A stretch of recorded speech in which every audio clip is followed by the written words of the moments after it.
medical truth, all right? So all of you have been practicing for a while, and I think at some level in your clinical practice, you've come to realize that you're really great at history and physicals, you're great with a 200-year-old stethoscope.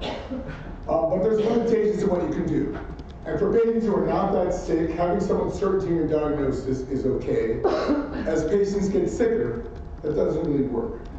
And that's where we have to do other things to try and confirm what we suspect, because our suspicion isn't accurate enough for some of these sick patients. And I bet you if I asked you guys, any one of you, as you decided to enter the medical profession, there's no way you fantasize you're going to sit in front of an EMR and order shit. Right? That was not going to be your world. The world was you're going to come to your patient, try to get a sense from history and physical what's wrong, process that, figure out an intervention that's going to make them better. That's medicine. That's what I went to med school for. I didn't go to med school to sit in front of a computer, right? And so one of the reasons I talk over and over again about ultrasound to people's chagrin is that for me this was the game changer. I could be at the bedside of the patient doing a specific application that would ask that yes/no question, and maybe with that information coupled to my gestalt, I make the decision and move on, right? That's an incredibly satisfying paradigm versus walking out of the room and ordering someone else to do the thing that I can do myself, right? And for those of you who do ultrasound, there's lots of applications. For those of you who are novices or learners, all these applications are a little bit intimidating, right? Which one to learn, how to focus your energy. And I can tell you that for me, the one real use of ultrasound, which is a game changer and incredibly important, is an ultrasound for undifferentiated shock, right? Because these are sick patients. These are patients who are not doing well. And having this at the bedside makes a difference. So here's a case. This is Mr. Jones. He's 62. He's a vibrant guy. He's on no meds except for baby aspirin a day. He does all sorts of stuff, including playing tennis on Saturday mornings with his grandson, every Saturday. Except one Saturday, he's not feeling so good. He's a little short of breath, just doesn't feel right. And he's so sick that his wife calls EMS. She's really concerned. He's never been like this. He's never looked like this. And when he comes to your shop, he's got these vital signs, right? There's nothing good about these vital signs. They're horrible, right?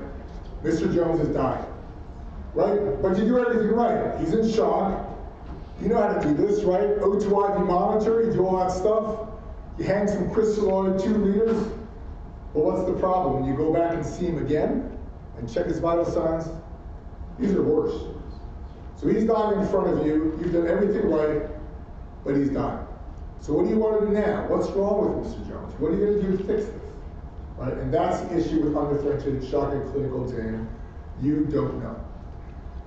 And the issue with shock is that there's a lot of reasons that people are in shock. What you see is the endpoint. It's the manifestation of a problem, but the problem's not always the same. And therefore, if you do the same treatment for all of your patients with different causes, you're not going to be successful. Some of your patients are going to be worse only by the fact that you're not treating the right thing, but you can't tell what the right thing is.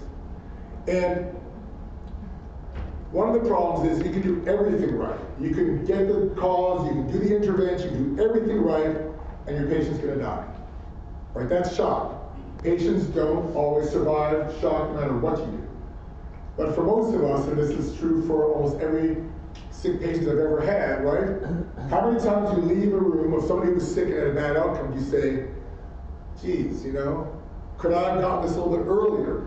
Could I have done something a little bit differently? Because there's just something about this case that if I would have done the correct management slightly differently, there would have been a better outcome, right? That's the problem, right? This stinks, so this is our life. This is what happens to us time and time again. Now, since I was in med school, right, fantasizing about not using EMR, there are all these algorithms, right? Lots of boxes and arrows. I don't know about you, but if I see a couple boxes and a couple arrows, I'm done. Man, what? I'm not gonna remember any of that crap, and, right? I'm there just trying to hold my crap together to try and help out somebody who's having a hard time doing all the stuff that we learned about being a recess Padawan. I'm not. I'm scared to death. I'm nervous. I'm just trying to focus. I'm not gonna remember a lot of boxes. And there's some algorithms that are helpful, right? The H's and T's, right? These are nice. You can think about these things. What are the causes of shock? That's cool. You can think about the exact cause of the shock algorithm What are the specific causes of shock that the patient has? But if you look at these, other than a few lab tests, most of these diagnostics, you're not going to do at the bedside. But the cool thing, right, this is where we're going, is that with an ultrasound, all of these causes are amenable to ultrasound diagnosis, right? And there's some cool data that suggests that if you take a system in the room early on, at the beginning of management, and you look, you're going to get the diagnosis more quickly, and you're going to choose the correct recess algorithm more quickly. And potentially that'll help your patient, right? That's where this makes a difference, right? Now there are lots of algorithms. There's some new ones, old ones. Which one should you use? It really doesn't make a difference. Use the one that you feel like you want to learn and get comfortable with. The point is that you want to be systematic, because when it's stressful and the patient's crashing, you want to just go through that list in your brain or with the ultrasound that's going to answer the questions. You're systematic. You're looking for a cause of shock that's reversible, that you can identify, that you can do something about, and help your patient out. Now, everyone's familiar with the FAST or the EFAST, right? And what still gets me in our shop, so I work in a tertiary care academic, soon-to-be residency EM program, and I can tell you that for trauma patients, our providers grab our system, they run in the room and do the EFAST, and for most trauma patients, the EFAST is negative. It's an algorithm for patients who have shock from trauma. How many patients do they run into with the system when it's a medical shock or undifferentiated? Almost never, right? So the algorithms for undifferentiated shock are the same thing. The idea is you go in the room, you ask a bunch of basic questions, and get yes/no answers to guide your resuscitation. It's the same thing, but it doesn't get used with the same alacrity as the EFAST. Right? You can do some, I just never remember mnemonics well. This is the mnemonic from the Rush exam. The way I think about it, I don't do many things at once. I do 3 things. So I think about systems. I think about this version of shock evaluation where I think about the pump, like how is blood being pushed through the body? The tank, what's the volume status of my patient? Like, are they hypervolemic, euvolemic, hypovolemic? How's water being distributed? Or pipes, or how's blood flowing from the heart? How's it flowing back to the heart? I can remember 3 things, right? That's easy for me. Pump, tank, pipes. I can remember that even when I'm stressed. So let's talk about how to do this, right? The pump is an echo. It's a bedside ultrasound. And some of you who do ultrasound are familiar with these images. Some of you are learners. Which one of there's 4 views that we typically try and teach. Which one should you use? Again, it doesn't make a difference as much as learning pattern recognition, positive, negative, what's going to help you out. For instance, right, this is a subcostal, it's normal, everything's beating kind of okay. Here's a subcostal where the heart's beating slowly and it's not pumping well. Yes, no. There's a normal heart, this is a pump problem. Here's a parasternal long, beating well. Here's one which is beating, not very visible, but it's beating pretty quickly. The ventricular walls are kissing. That's not normal. This is a hyperdynamic heart which needs fluids. Parasternal short axis, nice through the ventricle and cross section, and that's normal. Or there's a septal flattening, and this is high filling pressures and maybe a PE. Just quick information for you to use get one piece of the puzzle. Subxiphoid, apical chamber view. It's beating normally, great. Or this one. I think Dr. Wilson talked about a Takotsubo's arrest. That's Takotsubo's, that's cardiomyopathy. That left ventricle is not moving at all. I got the answer right away. So you can use the information at the bedside, not necessarily in isolation, to start getting information. How about the tank, right? Water flows from high pressure to low pressure. So where's a low pressure system in the body? Where's a real low pressure system? The veins are low. What's even lower? What's filled with air? The lungs, right? Air is low pressure. So water going from water to air is low pressure. So scan the lungs. The lungs are a great way to assess volume status in your patient, right? And so you can order x-rays, right? People do that all the time, get a portable chest. You'll get it back reasonably quickly. One of the issues with x-rays is it's not actually as good a test as you think it is. Right, here was a cool study where it compared x-rays to CT for pneumonia. right? A miss rate of about a third, right? So that means a third of the time with your patient, you may not be getting the right answer.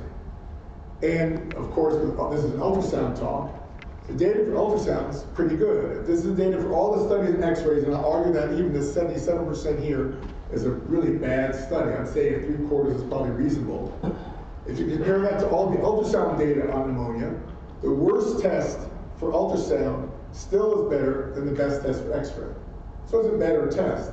And in fact, for all the processes you try to see in the lungs that were related to someone in shock, right? Consolidation, pneumothorax, pneumonia, interstitial syndrome. These are critically ill patients here. X-ray really doesn't do well compared to CT scan. And of course, since these are ultrasound zealots, ultrasound's possible, right? But it's actually true. It's close to CT. It's a good test. So it's a good test, and it's with you at the bedside immediately. You're not waiting for someone to do the test or interpret.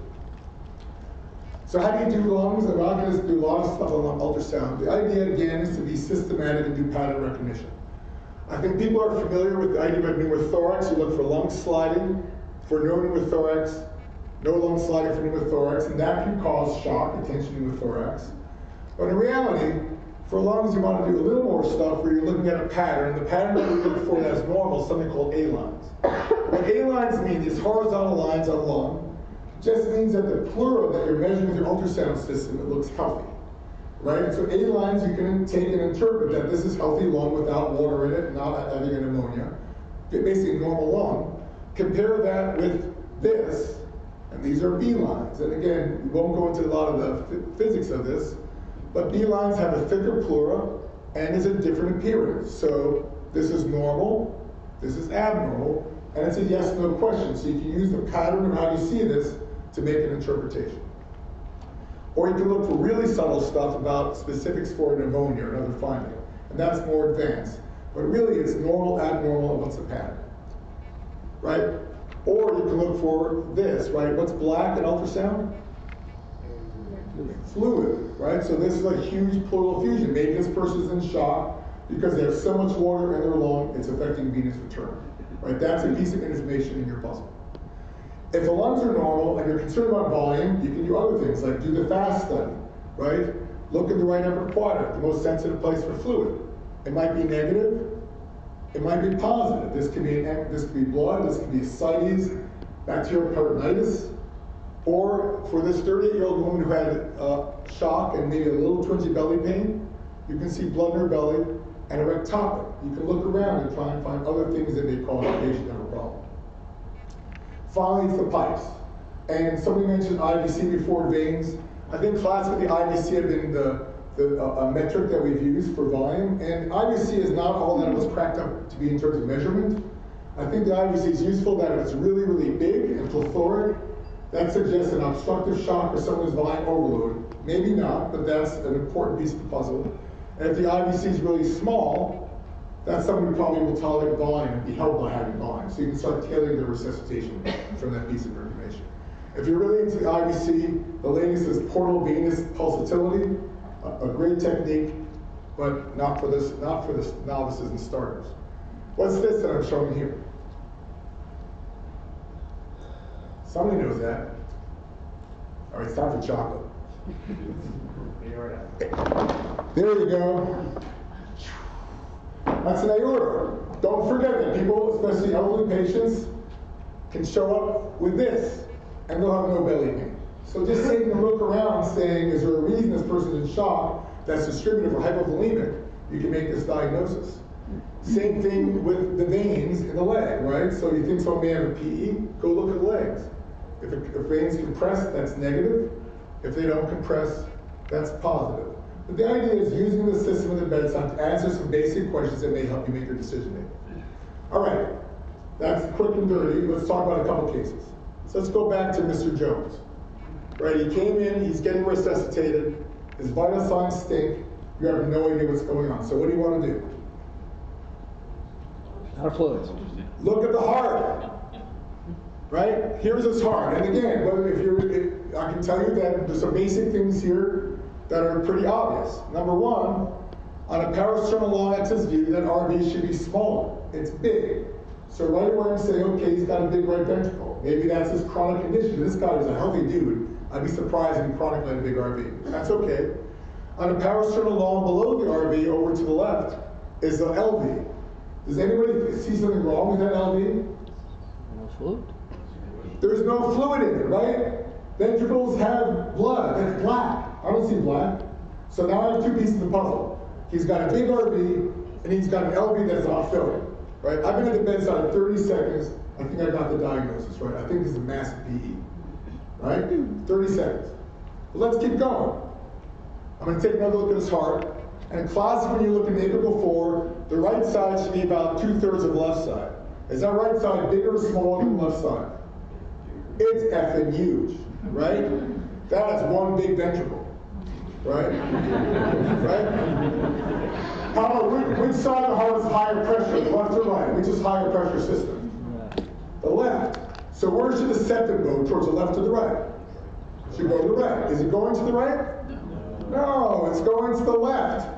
So that's a higher pressure system on the right side. Okay, big RV going towards the left. And the problem for this one is that the atrium is also enormous. When he takes a breath, that atrium is as big as his ventricle. And I have my friends who are the cardiology gurus who tell me that if you have a big right atrium, that's chronic.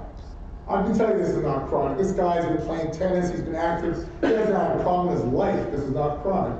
So I've been there for a minute, and I'm already TPA. Someplace in there is TPA, right? But I'm going to keep on going while the pharmacists are mixing it up for me. Please, thank you. All right? I want to look at his lungs, right? Let's look at his lungs, because maybe there's a primary pulmonary problem, but I don't know, right? Do you see A lines or B lines there? A. A, healthy lung. A lines or B lines? A. Where else do you want to look? IVC, did I hear IVC? Going once, going twice.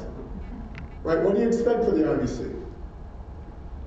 It's enormous, it's obstructive shock. Right? He has an enormous plethoric IVC. All right, so I've been at the bedside for 3 minutes. I've got all the pieces of information saying I think it's a massive PE. I already ordered the TPA, but then I've got this little devil in my head of my ultrasound cardiology folks saying, you're an idiot, this is chronic because of the atrium. So where would a clot come from for this guy's lungs? Where does it come from? Legs. Legs, right? I look at his popliteal fossa. This guy had no leg pain, no leg swelling, no symptoms. He's active, and there's his clot. So now that's cool because he's got the clot. He's dying. I've been there 4 minutes, and I'm going to push some TPA. Did the TPA help? Would my resuscitation have been enough? I don't know. He did great. His CT scan was pretty effing awful, right? He had no perfusion on his right side. He had only one area of his lung on his left side perfusion. It was pretty bad. He did, and whether the TPA was helpful or not, I don't know, but for me, being able to get to the bedside and say, this is the problem, here's my intervention, worked well. I like that. Here's another cool case. This 7-year-old we had, it was, I guess, a little while ago. She got transferred from New York State. She had had an upper respiratory infection about 2 weeks earlier, was doing okay. And then about 3 days before they transferred to us, she started getting kind of punky again, a little more short of breath, coughing. She saw her pediatrician, just sent her across to us. Right? And she has vital signs which weren't great. She's short of breath. She's a little punky and shocky. All right? She's a kid. Right? So there must be something different. So what am I going to do to find out why she's shocky? Look at her heart, right? Start with the pump. Here's her pump. This is her heart. And again, as this, some of you may not be really familiar with some bedside echo. There's a couple things that are obvious here. One, there's a little black strip here. That's a pericardial effusion. So this kid has a pericardial effusion. Okay, maybe this is pericarditis. It's not enough to make them get into tamponade or something like that, because that could cause shock. The other thing which is more subtle in this view is that if you look at the ventricular septum and the ventricular muscle, it's not contracting well. Right? She's got a myocarditis, I think. But let's look again. Right? Here's an apical 4. Again, you can see there's some fluid. And if you look at the left ventricle, it's not quite normal. It's a little bulbous. It's not squeezing. Okay, again, that's a little bit of a higher level look. But once you get used to normal and abnormal, that's abnormal. So I'm concerned about that. She might have myocarditis. Where else do you want to look next? tank, lungs. All right, so here's her lungs. What do you think about the right lungs there? Right, there's A lines, there's horizontal lines on top, that's normal. But down lower, those are Bs. That's higher water density. Maybe it's ammonia. Let's look at the other side. What do you see? Same. Right? She has heart failure. She's hanging on to water. And if you look at her IBC actually had a little bit of respiratory variation. Again, enough that the IBC is a little bit of a harder tool to use well. Here's her effusion. But ultimately, this young woman had a viral myocarditis, and she's dying from myocarditis. So the decision note, she goes to Boston for ECMO, right? Because we're not going to fix that in our hospital. So send her off. So again, 10 minutes at the bedside, clinical decision. She's exceeded what we can do in our hospital. We're going to send her south. She did great, by the way, which was really nice. Didn't need ECMO. Remember Mr. Smith from yesterday?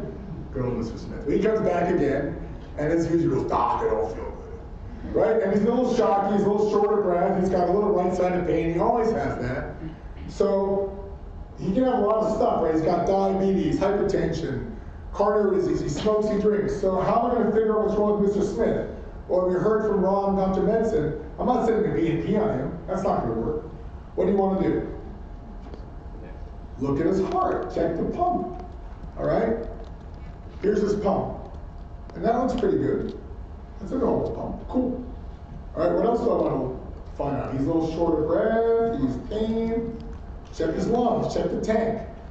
Right? Oh, forget it. I messed up. Let's check his IVC. It's collapsing. Right? He needs water, maybe. And here's his tank. Right? A lines on one side. That's cool. How about the other side? Yeah, he's got a focal process in one lobe. Not feeling well, hypovolemic pneumonia. Okay, so I'm going to give him antibiotics, resuscitate some beta, some steroids. I'm admitting him, he is great. That's cool, right? That's a nice diagnosis. About a month later, he comes back again, and he says, "Doc, I don't feel so good." Right, so does he have pneumonia again? Does he have heart failure? He had a gallbladder problem way back when. How am I going to sort this out? Epidural abscess. Exactly. You look at his heart. Good answer. So here's his heart. Looking pretty good, right? So that's cool. Let's check his lungs because he had pneumonia last month. Now what do you see? That's A lines there, right? How about this side? A lines. Yeah, so it's not the pneumonia. That got fixed.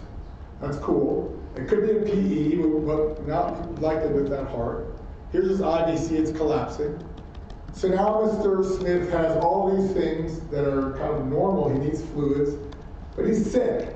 And he talks about his right side bothering, so look at his right side with the ultrasound. Look for something. And anybody know what this is? That's his kidney.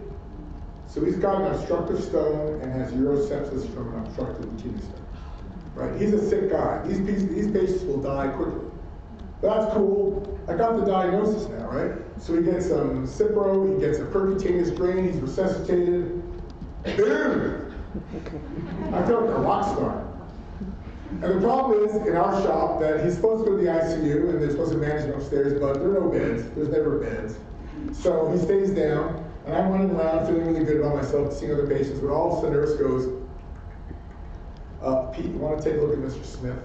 Right? Has that ever happened to any of the providers here? You get a little, you want to take a look at a patient? It's never because they're really happy and they want to say thank you, or they want to share some chocolate with you, right? No, it's because they look like crap. And I walk in the room, Mr. Smith looks horrible again.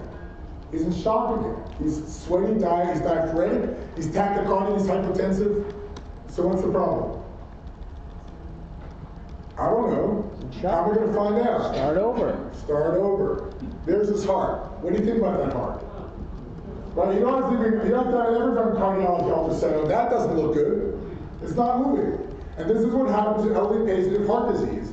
When they don't have any preload, afterload, and they're contracting against no resistance, their hearts are pumping well.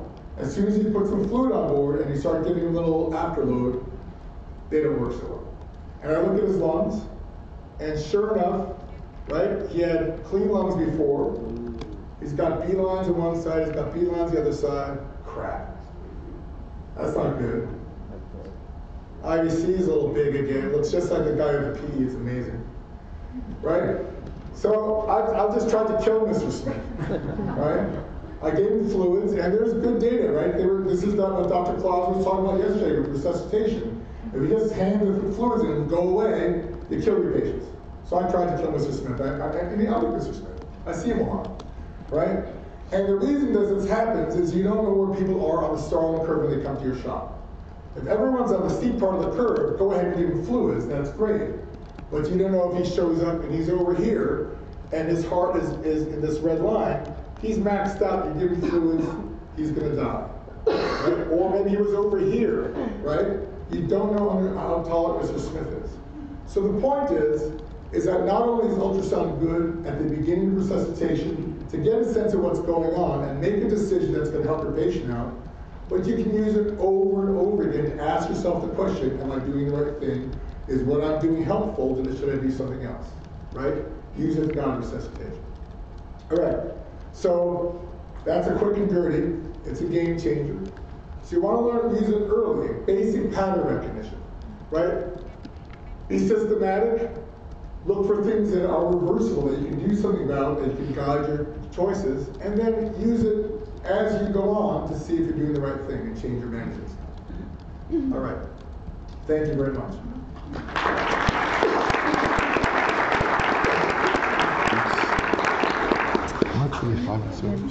Yeah. I'm just about to lose my. Yep. Have is cases that are a little bit rare or uncommon, that don't present as common things do. So they look like everything else we've been seeing, but they're something else. And the key to us finding them is there's something standing out about them. And what I try and teach my residents is try and find someone before they get sick. So again, it's easy to find, if someone's sick, it's easy to pick that up. Try and pick things out before they get sick. So again, what's different in these cases is there might be something different with the history, the physical. After some resuscitation, they're not quite right, and then we kind of can go back, reassess, and go from there. So I'm going to jump right in with our next case. And 5-year-old girl, 2-day history of fever and neck pain, seen by your regular doctor, sent in, referred to the ED for evaluation.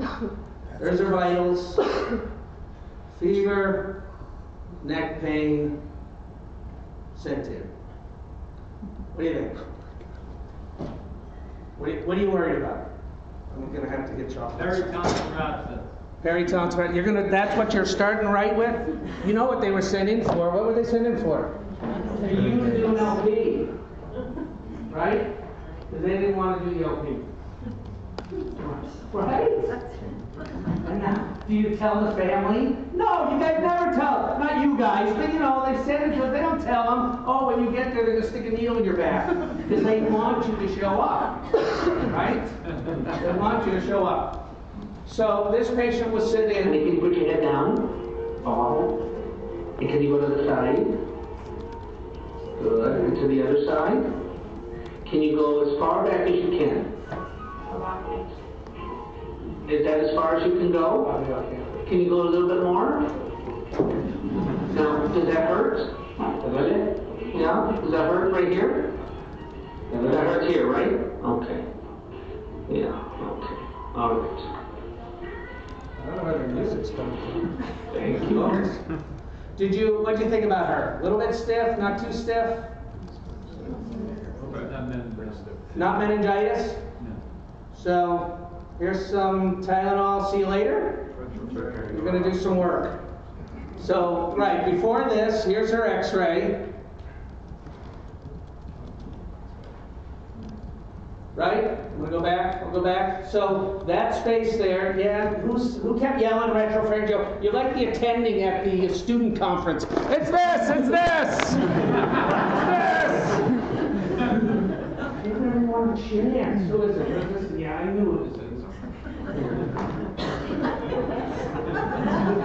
So, This spot here is not supposed to be so thick, right? This is the tissue behind the esophagus, right up against the spine. It's supposed to be thin. It's only supposed to be half of the vertebrae. That's more than half the vertebrae, and that's diagnostic of a retropharyngeal abscess, which gives you a stiff neck, which is what that little girl had, which we can go back, she's not that profound. It's subtle. I'll play it again. It's subtle. But you're absolutely right. This is what I do. Honey, can you put your head down? Oh. And can you go to the side? Good. And to the other side? Can you go as far back as you can? Is that as far as you can go? Can you go a little bit more? No. Does that hurt? Yeah? Does that hurt right here? See how I'm leading the witness? That hurts here, right? Okay. Leading the witness. Yeah. So retropharyngeal abscess is a potential space that goes away as kids get older.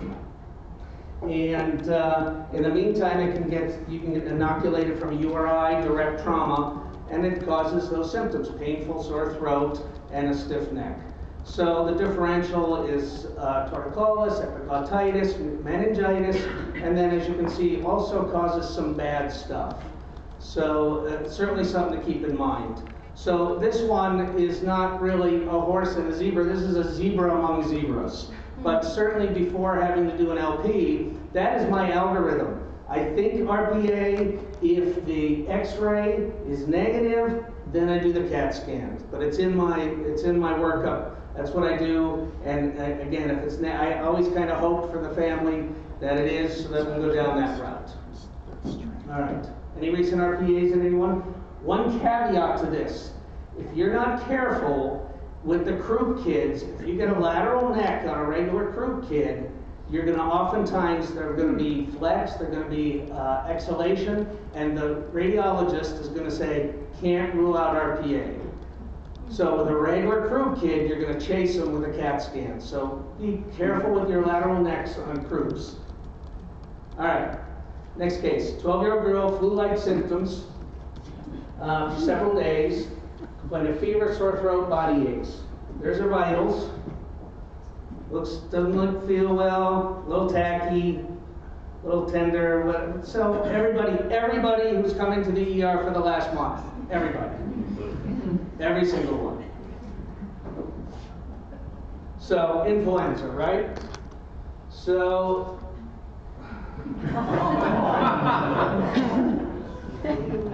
what was this? Ground Zero, swine flu, 2009. You guys remember 2009? You remember that? It was a shit show. It started in July. It was terrible. It was like our volume was 2-3 times. And then this one, 1918. 500 million people affected, 40 million dead. That's almost 10% death rate. So when I don't drop this on patients. Oh, this is really bad flu season. Oh, well, 1918, it's worse. So now what? All right, so this gets a little interesting. We talked about this a little bit. So pharmacists, not to point you out, do pharmacists put a hand up? 1, 2, 3, 4, 5, 6. Do we like Tamiflu or not? There's a no, a no, a no, a no. You guys don't have stock in the company. Any other no's? Everybody's a no. Really? Exceptions. There's got to be a few exceptions, right? Sick people, maybe. No. Some exceptions. The rest of us, do we like Tamiflu? Yes. We like I'm just saying, we like Tamiflu for a couple reasons. One, here's something, get out. Right? Here's something, get out. And the other is, it might help some sick people, and we don't want to be accused of not potentially offering something that might help if they get sicker. I'm just saying. I'm speaking for everyone out there. All right. Now, the other thing we have for treatment is for the flu is fluids. Give them a liter, give them 2 liters, give them a liter, 2, right? It makes everyone feel better. Other than that, we don't have too much more, right? I don't know. You guys have anything else? I'd love to hear it. I'd love to hear it 2 months ago. We had A, we got B now. Oh, that's just another thing. Are you guys testing? Not at all? You have the flu, you have the flu.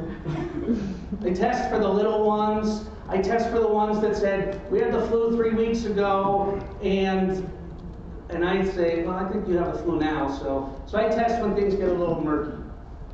All right. So our kid, horse or zebra, seems like the flu. Are we going to do labs, fluids, who, when? So our patient gets some fever reducer, some IV fluids, and there's your vitals. She feels a little better. Yes, no. She's how old? 12. She's 12. So I heard a tachycardia. I'll get you some chocolate in a little bit. This is a, we have a file folder in our ER, and it's the norms. It's heart rate norms. So that's age-based heart rates, and their age, what the 90th percentile is, and 99th percentile is. And this hangs right up in front of our computer so we can look at it all the time. Because even though we all do pediatrics in my place, we still need reminders. What are the cutoffs? What are the cutoffs? And then, so this girl, her heart rate was still, what was it, 120? 140. She's not even close to the percentiles there.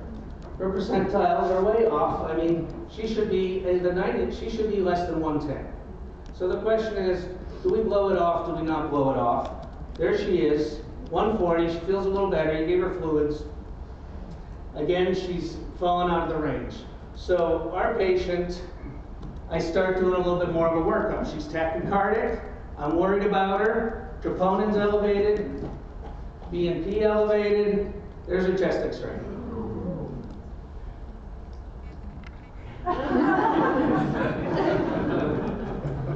Goddamn guys everywhere, isn't it? Not even working. So this child had myocarditis. So the only really thing on her is unexplained tachycardia. Unexplained tachycardia. Now, obviously, if they're sicker, it's going to be more easy.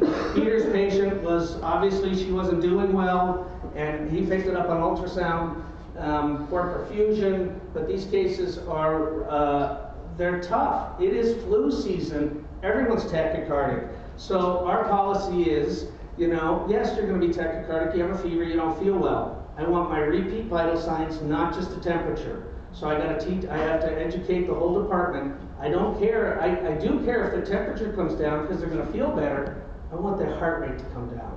I need that heart rate to come down because if it doesn't, I got to go exploring. Whether that's, I got to do tests, I got to do fluids, I got to do more. So in this case, this was a regular flu case, but unexplained tachycardia needed to work on. All right. Anybody have a recent myocarditis? No? You're lucky. You're lucky. Because as Peter said, there's not a whole lot they can do. They can die fast, and you got to get them to a big center.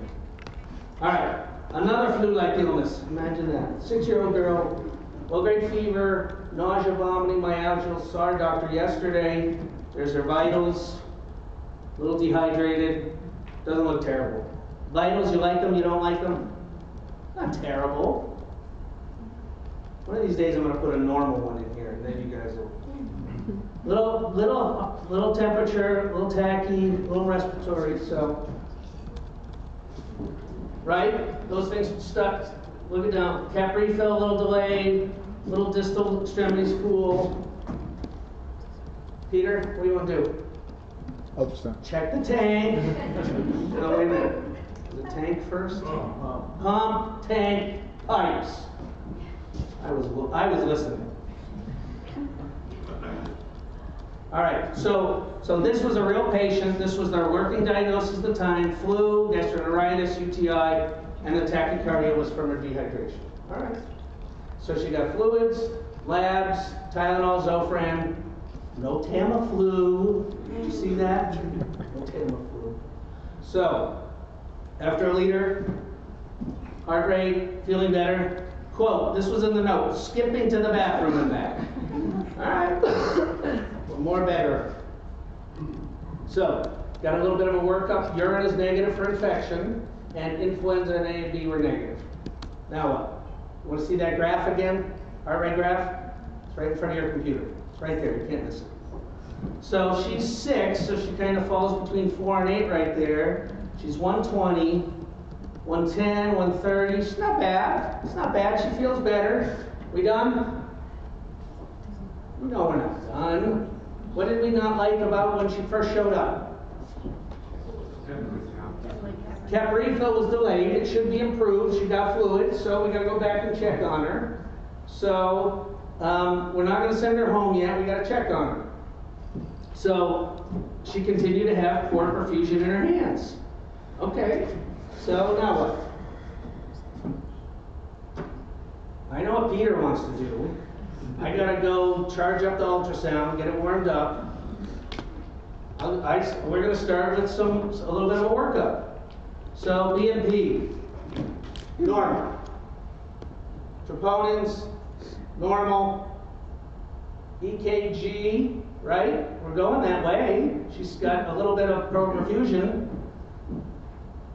Now, you guys, you know you do. You go right there to the start, and it says normal. I know you don't think you do. You do. You go normal. Does it? Yes, normal. No, normal. It says normal. Anything you like or don't like? Depression, right? I don't like the rhythm strip on the bottom. Good. So, tachycardic, ST elevation, fear leads, PR depressions. You guys got that. So, something not right. Now, what do you want? Yes, Peter, it's coming. But first, Still waiting. I'll give you a chest X-ray. Good job. Now.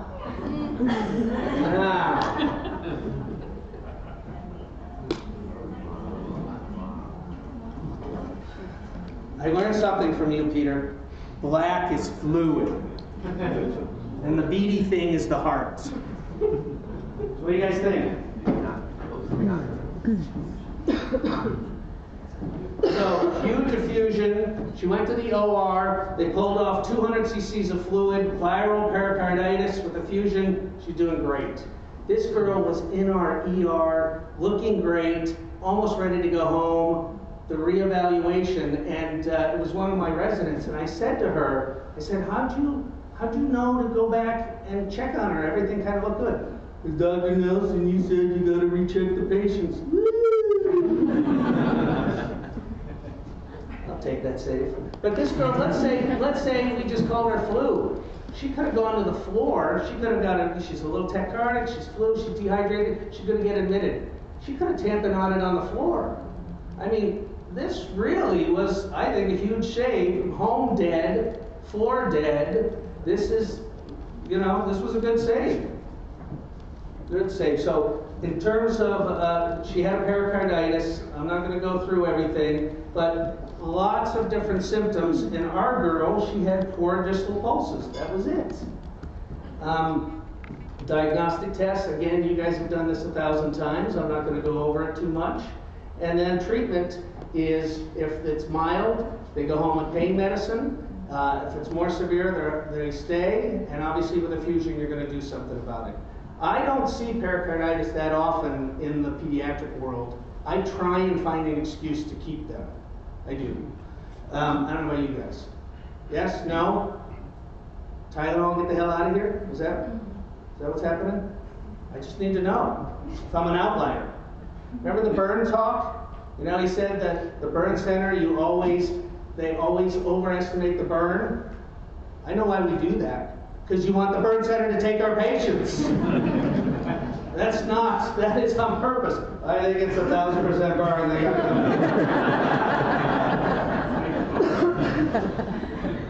All right. So this patient, tachycardia, minimal change with IV fluids, and poor perfusion. Now, I just have a little bit more about perfusion with kids. I got just a little bit. So for perfusion in kids, it's not just shock and sepsis and stuff like that. It can be dehydration. It can be bad stuff. and then something called peripheral vasal occlusion. And I want to show you this video.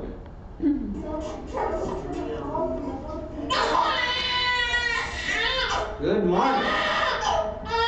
Cap refill, what, 3 to 4 seconds? So, first of all, what do you think about the skin?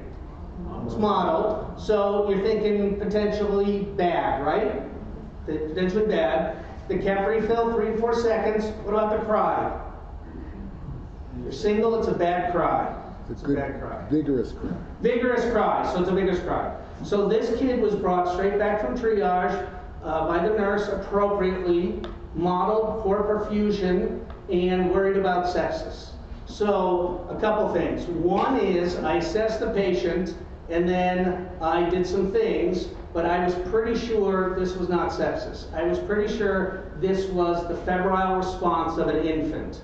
When an infant first gets febrile, they decrease blood flow, peripheral vasoconstriction to their arms and legs, which is why parents often say, my kid was burning up, but their hands and feet were cold. So this is the beginning, out in triage, no fever. So I checked the kid out, I was comfortable with the strong cry, and I thought this was gonna be just a time thing. The fever's gonna come up, everything's gonna normalize, everything's fine.